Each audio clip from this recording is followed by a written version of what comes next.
as friends. Good. Well, all appropriately distanced. I know it's. I wish you were sitting across the table from me so we could share the wine. I feel kind of guilty drinking by myself. Yeah, well, I guess it's hard for you. Otherwise, you would have been over it by now. We've been drinking by ourselves for a month now. It was an easy bridge to cross. It was an easy bridge to cross. Hmm. How are our friends doing? Are there some of our friends online? Yeah, everyone's joining now. So hello everybody, welcome. I'm Trey Fletcher, and we have special guest Michael Benedict. Hello, everyone. It's my pleasure So to be here.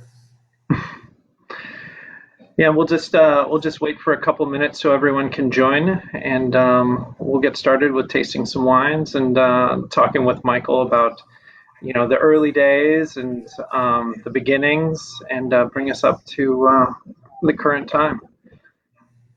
Hey, Karen from North Carolina, welcome.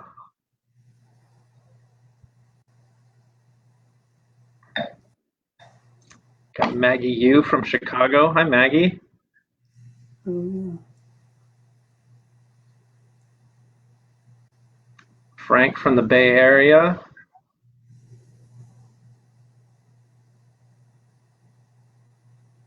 Hey, Pat.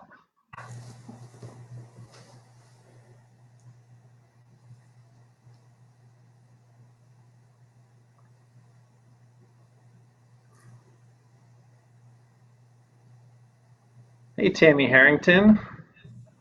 North Palm Beach. I bet it's nice. that's about as far. Oh, there's Morgan. Hello, Morgan, dear.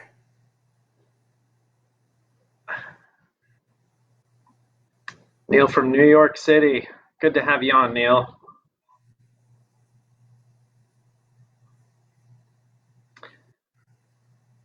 Well, Michael, shall we start? Yes, I'm ready. Oh, good, good. And well, my name's Trey Fletcher. I'm the winemaker at Sanford, and I have the privilege today to share a drink and a conversation with Michael Benedict, one of the original founders of Sanford and Benedict Vineyard. And behalf of the Turlato family and all of us at Sanford, I hope this conversation finds you relaxed and safe. And look forward to sharing a drink with all of you right now. Um, Michael, why is this the first time that we've been talking and drinking this month? Why haven't we shared a drink over Zoom since the beginning of this? I wish we would have done this sooner already. Well, I think I know my reason for it is I'm a little bit allergic to Zoom, and I suspect that you are too. So it's not something that we rush to embrace, although I'm getting to be more comfortable with it now. Now that I Yeah, think I me have smart people too. around me who can make it work. We're pretty fortunate. I thought we'd take this opportunity with you because I always find it amazing that we get to walk the vineyard together and taste in the cellar so often, and all the long conversations we have with John Turlato about the past and the present and the future. I really wanted to start this conversation in the past, and for me, I'm always blown away that you were out on a research station on the Channel Islands on Santa Cruz Island, and that, uh, unless I'm wrong, is where you got the idea for growing the first Pinot Noir vineyard in Santa Barbara County. Well, out on Santa Cruz, in the central valley of the island, there was a very large vineyard that a lot of people don't know about today. Most people don't know about it today, but in the late 19th century, it was very well known.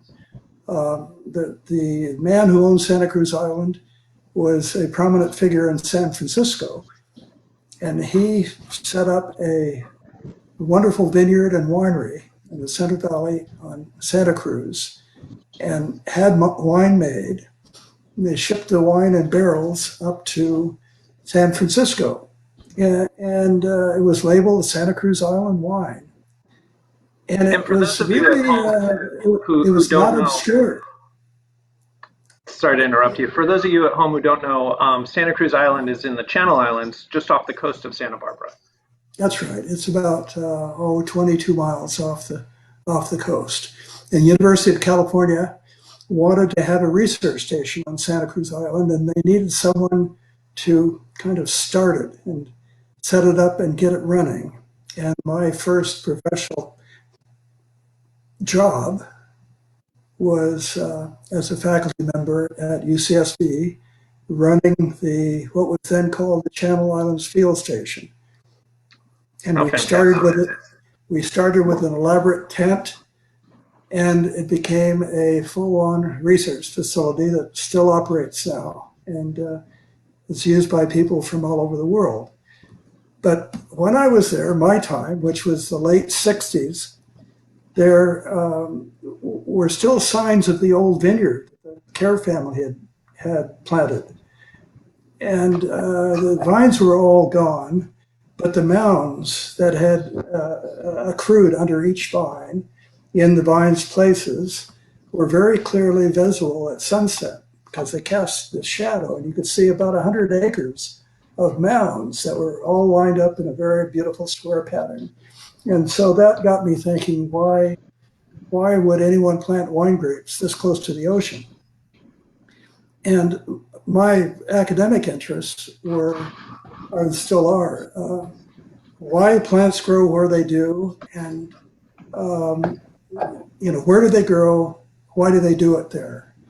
And so originally I thought about the vineyard on Santa Cruz and why did someone plant a vineyard? So I started reading about vineyards and about the requirements of grapevines and sunshine and dry weather. And, the idea is that if you're only a mile or so away from the ocean, it's going to be too foggy.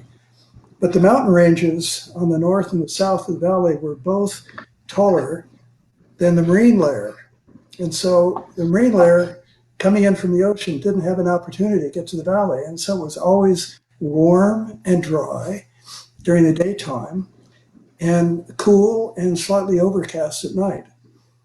And And these are conditions that were you saw that and just decided to come to the Santa Rita Hills to no, plant no, Pinot no, no, Noir. no, no, no, no, no. I was aware of it. I took note of it. During 1969, 1970, um, I did a lot of sailing on big boats out of Santa Barbara Harbor, large sailboats, and Richard Sanford sailed on sailboats. We became acquainted, and you know, sailing very frequently, talking to people in the news in 1969, 1970 was the idea that the wine industry was going to have a big boom. The grape industry was going to have a big boom in California. And we were aware of that. There was a lot of kind of California news about people searching for new vineyards. And several of the friends that Richard and I sailed with were great collectors of wine, very interested in wine. And we started talking about, well, what if we went into the wine business? What if we planted vineyards somewhere?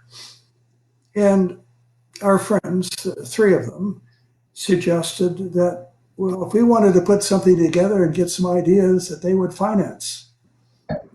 And so And Richard and I started our little company, Sanford Benedict Vineyard Company. And that was the winter of 1970, 1971.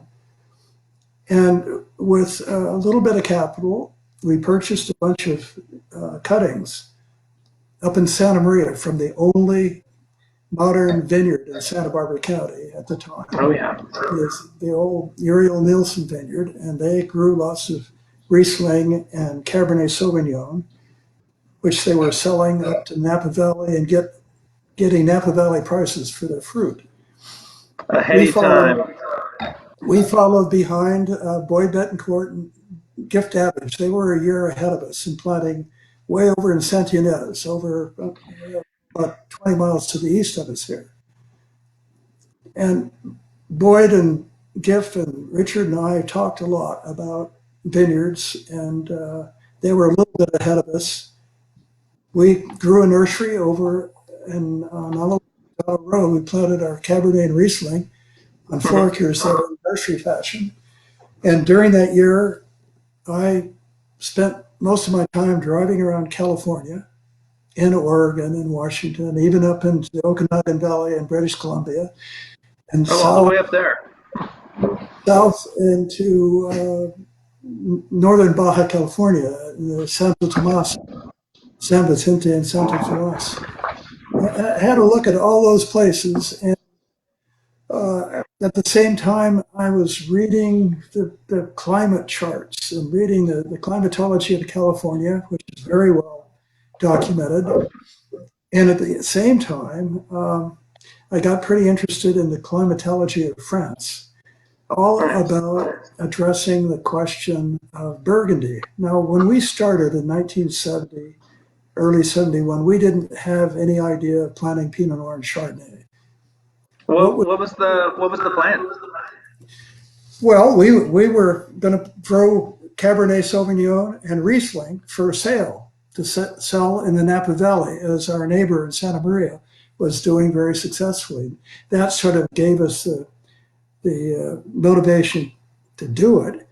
But in that first year, the question arose very, very clearly that the Napa Valley and Sonoma Valley vintners were pulling out Pinot Noir. They had been growing it for 50 or 75 years. They had given up on it. And the few remaining vineyards like Parducci and Louis Martini and a couple of others were still growing Pinot, but their winemakers were not satisfied with the wine. They thought we were never going to make Burgundy in California. And that fact intrigued me, being kind of a hard-headed rationalist. Just the challenge that it couldn't be done. Well, yes, they were pulling out vineyards and said, why waste good ground on Pinot Noir when we can grow Cabernet and make, better wine? And they were right about that. And I got interested in, well, why that problem? Started looking at the climate of Burgundy, which is very well documented, has much older records than California has. And you could see at Dijon. Dijon has about a 350-year record of temperature being taken, even back before they had thermometers to take temperatures. Right. We were making comments about it. And it was really clear that the climate of Burgundy is just very much cooler than any place in California where people had attempted to grow Pinot Noir. And that, plus looking at the very few places where Pinot was starting to be interesting. Louis Martini was moving down to the Carneros district, and he had a vineyard there that he was not terribly happy with, but he said it made much better Pinot than they were making up in Napa. And Martin Ray was. Sorry to interrupt you, Michael. Go ahead. When you found the cuttings that came from Paul Masson and that Martin Ray had planted and that Carl Wente had sold to you, did you have any inclination of those early wines being successful and being so age-worthy? Because I've tasted, the 76 and the 78 Pinot Noirs that you made off of Sanford and Benedict, and right now tasting the 2015 Sanford and Benedict Pinot Noir. I mean, I always used to think it was tremendous luck that you found this site that makes great age-worthy Pinot Noir and Chardonnay that show such expression. Was it your intention from the beginning to make these long-lived, beautiful wines that showed sight? No. Frankly, the honest answer to that is no. It was not my intention. It was a hope. It was it's this kind of an abstract hope. But by the time I called up Carl Wente and asked about acquiring Pinot Noir rootings, I had already decided that we had a good shot at it just by going to a very much cooler place. Thank you, Tammy. than had been tried in California. The San Ynez Valley was home. It was close to home. I knew it. I knew how cool it would be, especially in the western region where we are in the Santa Rita Hills. I knew it was cool and had a long dry period in the summertime, and that would get cold and slightly overcast at night. And I knew just analytically that that was much more like a climate in Dijon or Vannes or any of the northern Burgundian towns. Um, and that we may have a good go at it because another little thing about botany and plants is that a lot of plants respond by being too hot, by shutting down their stomates, stop doing photosynthesis, and they start cracking acids, organic acids, malic acid especially, in order to use as an energy source. So lots of plants do this, and grapevines do it in a spectacular way. When the temperature gets up about 80, 82 degrees, the stomates shut, they stop photosynthesizing, and they start scavenging the acid in order to uh, provide energy for them, for the respiration.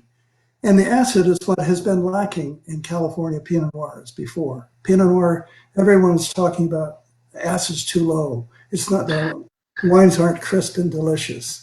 So I knew this academic thing about acidity and malic acid and the relationship to temperature. And I knew that we had a very much cooler place here in Santa Barbara County. So I was confident that we'd get some good results. I had no idea that they would be as spectacular as they've turned out to be. I had no Yeah, because the wines that you made in those early vintages, I'm just so struck by how well they age. And we had a question from Pierre Comtois. I think that's how I'm supposed to pronounce your last name, Pierre. But since Pinot Noirs are made to be drank rather young, is 10 years too old? And I would say to Pierre that I've had wines that Michael Benedict's made from the 70s, and I've had wines from Sanford from the 90s and 2000s that are holding up very well. And I think intention, which Michael, you always had the intention of making very elegant, very pure Pinot Noirs, have aged really well, and combine that with a good vineyard and a good vintage, and a lot of them can outlast their makers. Well, the early wines, the wine that made the first wine that I ever made was 1975, and that was an experiment to see if we were on the right track. And it turned Mhm. out we were on the right track. The 76 was our first commercial harvest. Those grapes were in their fourth year, and my winemaking technique, which by that time I had gotten a pretty good idea of how the Burgundians made wine, and I took these fruit from very young vines, their first real harvest, and I really flogged them in the Burgundian way. That is by a lot of punching down and a lot of pumping over, but mostly punching down. If I had used that same technique 10 years later, after the wines were older and stronger must with much more extract, I would have over extracted. They would have been too jammy. And I did that. Some of the wines from the late 70s, 80s were over extracted. But I was such a newcomer. We've all stepped on the gas pedal too hard in our day. Yeah, yeah. And so the early wines, just by benefit of taking a quite good young fruit that didn't have a lot of extract and then taking the maximum amount of extract that I could get from it, really produced wines that were delicious and last very long. They still last. The 75 today is a delicious wine, all these years later. Um, Yeah, yeah, absolutely. the, And just to answer Frank Richards, who's had Pinots from the 80s that are also exquisite. He's asking, what would you say is a good window for drinking most of the current vintages? And I would say, we try to honor the site at both Sanford and Benedict and La Rinconada, our two estate vineyards here at Sanford, and 10 years is usually a safe bet in an average vintage. And we try and always walk the line. And I don't know if you did this so much back in the day, Michael, but I really want the wines at Sanford to drink well on release, like the 2014 that Pierre has. But I also want them to age well. And so I think in the new world, we really have to kind of walk that line a little more, perhaps, than the old world does. And so I would say usually 10 to 15 years, the wine should be tasting beautifully. But we hope that there's a lot of beauty and elegance on release that will just improve over time. Well, finding delicacy is the big challenge. Hmm. I think it's very easy to over extract these wines, but to make them delicious in 10 years requires a very kind of stable, gentle hand on it. You can't over extract. And I found that out by going too far and then working back from that. I think you, Trey, with your winemaking today, you're much closer to bringing delicacy to the wine by being very gentle with it, by treating it very carefully and gently, and not trying to flog to get the extraction out of it. And the wines show that. The recent, especially the 18s and 19s, are very much in the direction of graceful, delicious wines that will taste fine in a few years, and I think will last a long time. What In order to last, they have to have really good balance, all the parts, not just acid balance, but you have to have the Agreed. all the glycerols have to be balanced. Everything has to be in balance, and if they are, the wines will last and last and last. And just to kind of step forward a little bit, do you have the Chardonnay, the Sanford and Benedict Chardonnay, with you? Here it is, right in front. How I've been looking. would I'm so excited about Sanford and Benedict Chardonnay because there's very few vineyards in California that have a long track record of making age-worthy, distinct Chardonnays. And I'd be curious for you when you think of Sanford and Benedict Vineyard Chardonnays, what are some things that jump out to you, that some signatures that you think are unique that you found in those early days that you still see? In the old days, the 70s and the 80s, Sanford Benedict was making wine. We were making wine with our own label. The vines were not irrigated. They were planted without irrigation. They're Hmm. planted in basins 1 year. They got water in the basin once a week for 1 year. And after that, they were on their own. Great luck of the depth of our soil, the great depth of our soil, allowed the vine roots to go down deeply. And we didn't irrigate on the surface. So the vine roots had no choice but to keep going down and down and down. And I think by 1980 or so, we had vines that were unirrigated that had a very deep root system, and they were very happy in this fantastically deep soil that we have at Sanford and Benedict. And that deep soil was just part of the luck of the place.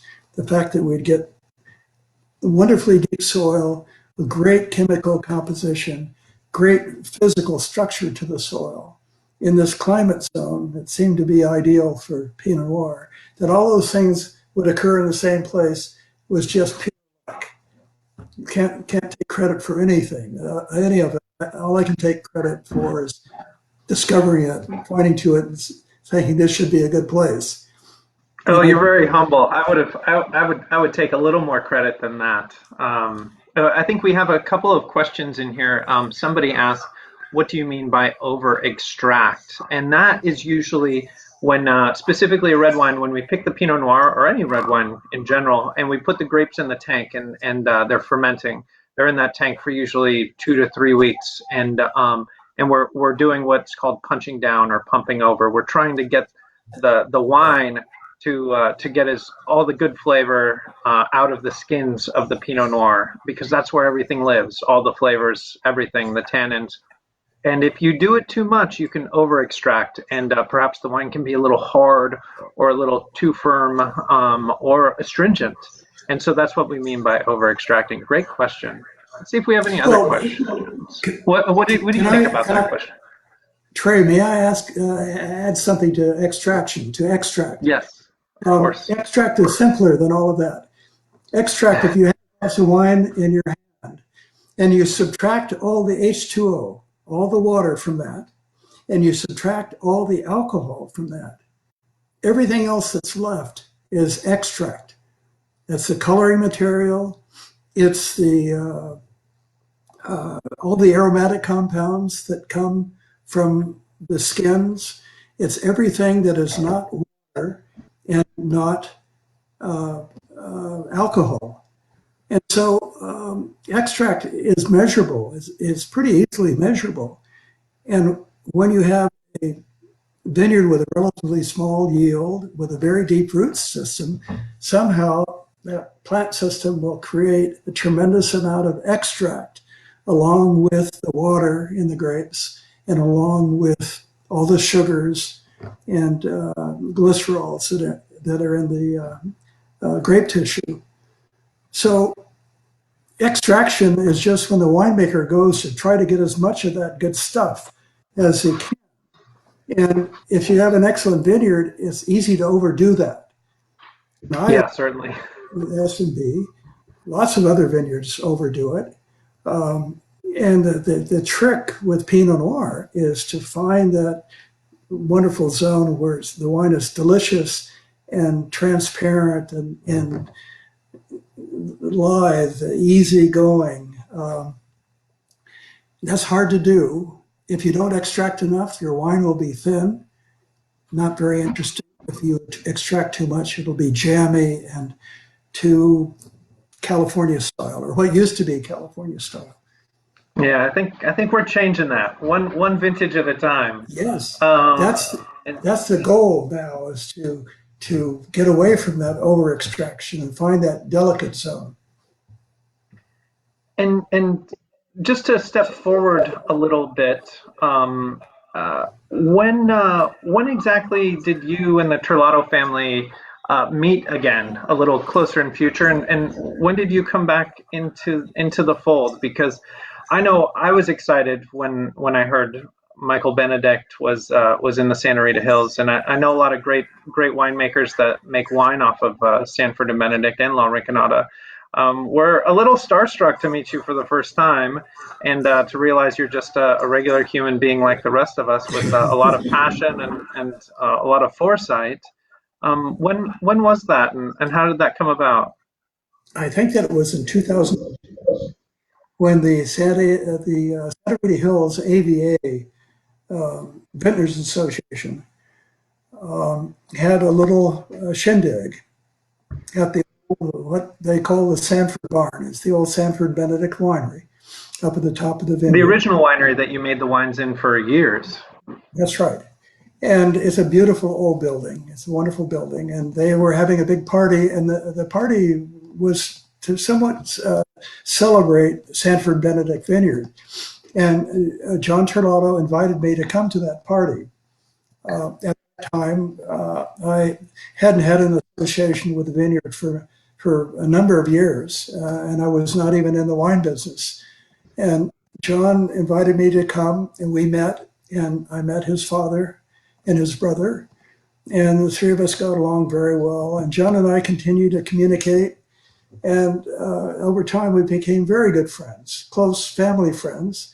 We talk about vineyards and wines and growing grapes all the time, and we become quite close. And I think I consider myself to be extremely lucky to be able to kind of come in afterwards, after having sold the vineyard and retiring many years ago, to be invited back in to be part of the conversation about Sanford Benedict Vineyard, Sanford Winery, and all the good stuff that's going on there now. It's very exciting, and I'm thrilled to be part of it. And I'm thrilled with Oh, the direction that's going, and with the leadership and the potential that John Terlato and his family are really providing the wherewithal for the vineyard, both Sanford Benedict and Rinconada, to just go forward in a great way. We're making great great strides, and I invite everyone to pay attention to the wines. The wines are just getting better and better and better. They're becoming really extraordinary. So the vineyard sites are showing. We're talking all today about Sanford Benedict Vineyard because it's very, it's getting close to 50 years old now. But the Rancagnato Vineyard, right next door at the Sanford Winery, is an absolutely terrific vineyard for Chardonnay. And why it's good for Chardonnay and that Sanford Benedict may be a little bit better for Pinot Noir is a very interesting story, maybe to be told another time. But right Do you now, think focusing on Sanford Benedict. And do you think just quickly, since we did allude to the dry farming of the early days and the roots getting deep into the soils at Sanford and Benedict, I know you brought a couple of show and tell items. If you could show the folks Oh, yeah, at okay, home. good. Well, this is what is wonderful about the vineyard at Sanford Benedict is the Monterey Shale. 100% of the vineyard is from the Monterey Shale. The Monterey Shale is this kind of middle Miocene geologic formation that occurred here in coastal Santa Barbara County, coastal California, all the way up to Monterey. It's named for the Monterey Formation right there at Pacific Grove in Monterey. This is a typical piece of Monterey Shale, this white rock is kind of flakes off, not flakes off, it's kind of dusty. And each particle of dust is a little shell of a diatom. It's diatomaceous shale. It's formed on the sea bottom from millions of years of diatoms thriving up above, using the silica that's in solution, the seawater, making little hard silica shells and then depositing slowly into a mud on the bottom of the ocean. And this mud in our part of California became about 1,800 feet thick. And over time, it was uplifted by all the general uplift mountain building on the coast and got up to the surface and tilted a little bit. And here on Santa Rosa Road, we have about what is an 1,800 foot thick hunk of dried diatomaceous mud that's been spread out over about 5 miles in distance horizontally. One of the cool things, this diatomaceous mud, given time and pressure, forms into chert. This is banded chert. These are layers from the very bottom of the Monterey Formation that under pressure and a lot of the action of carbonic acid in rainfall is slightly acid, dissolve the silica that was in the shells of diatomus, and the silica goes down, finds a place where it can't go any farther down, it goes sideways, and then solidifies. And these dark bands are essentially glass, chemical glass. That's an area where a lot of liquid silica in solution settled out, hardened literally into glass. And this rock is the characteristic of all the rocks that slid down the mountain in our landslide that became Sanford Benedict Vineyard. And I know it's the power of suggestion, perhaps, but every time I taste the Chardonnay from Sanford and Benedict, I get the sense of those rocks and those minerals across my palate, and that stoniness and that minerality in both the Pinot Noir and the Chardonnay, and the uniqueness of the soils in that vineyard it's really spellbinding. None of our soils were deposited by a riverbed. None of the Sanford Benedict soils. Here was this mountain of Monterey Shale that was essentially broken up shards of glass, collapsed down the hillside and formed what we see now, the landslide on which we planted the vineyard. And just a really unique situation in the Santa Rita Hills. I mean, it's unique. I know a couple of spots in California where there's this landslide material. There's a lot of Monterey Shale in the mountains, but they're up in the steep mountains covered by vegetation. None of them have the topography that would lend itself to planting a vineyard. We had a place where the mountain collapsed and gave us the topography that was gentle enough that we could plant a vineyard on it. I know of two or three other places in California that have this, but they're tiny little spots of it. Uh, Even up in the Encino, there are a couple little side hills, 2 or 3 acres each, that are a similar situation. And up in the eastern slope of the Santa Lucia range up towards Salinas, there are a few slopes that are heavy in our diatomaceous shale.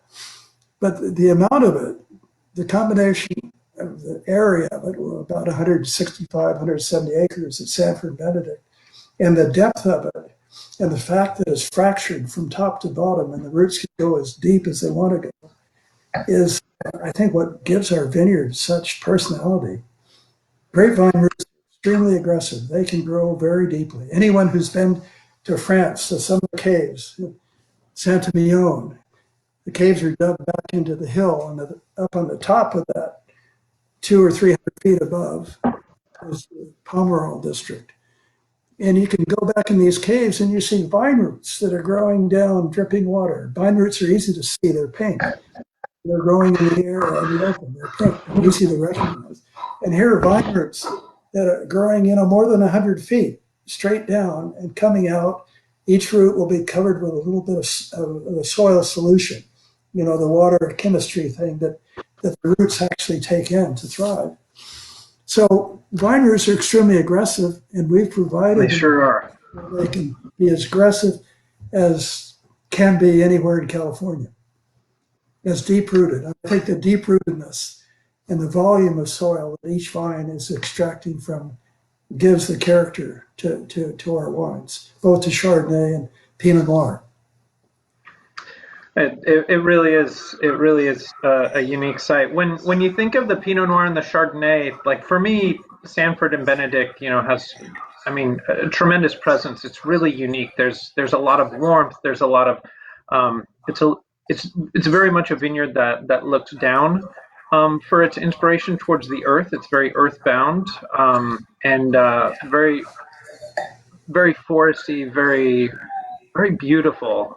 When you think of those early wines that you made and these wines now, is there a through line of characteristics that you associate with Sanford and Benedict at all? Well, I don't know if I could describe it, but I could pick all the wines out. To me, they're very distinctive. Wines that are made by other wineries have the same character, and it's not a floral. Um, it's not a floral character. It's more a organic, kind of leathery, uh, kind of chaparral components. The garrigue, the Very French much so. garrigue in southern France. Um, there's nothing floral about it. It's much more No, a strong, very delicious kind of savory quality that I it's like. very savory. Yeah, that's right. It's Savory. very. I love And it. our task is really how to restrain the fermentations to become really to allow the deliciousness of Pinot Noir to show through. We every once in a while we hit it, and I think it has a lot more to do with winemaking today than it does with the vineyard. The vineyard shows that it can make really high quality fruit with lots of extract almost any year. Then it's how the winemakers approach that are going to. Sure. And the Burgundians been doing this about 800 years longer than we have, so they're a little bit ahead of us. But I think we're catching up at an accelerating rate, and they're taking note of it. We both know that the Burgundians have come to the Santa Rita Hills and have made some serious investments in our neighborhood, trying to get as close to Sanford Benedict as they can. And they're kind of validating the premise that we're operating under. Yeah, it's got to be fun to see after all these years to see that inspiration come full circle and having them join the fray. But Yeah, Michael, when we first discussed doing this, I was really excited to taste with you because I know you and John and I've broken bread several times and always have a fascinating conversation together over wine and food. And I just want to thank you for today and thank everybody at home for joining us and say I can't wait till we can get together and share this face to face. it's a great Cheers. pleasure for me, Trey, and invite all our friends to come visit us. We can do this in the field. Yeah, I know I'm crawling the walls to have a great party after this thing's all over. Yeah, So, on soon. behalf of myself and certainly Michael Benedict and the whole team here at Sanford and the Turlato family, be safe out there and thank you for all your support. Look forward to seeing you soon. Cheers. Thanks for joining us. Bye bye.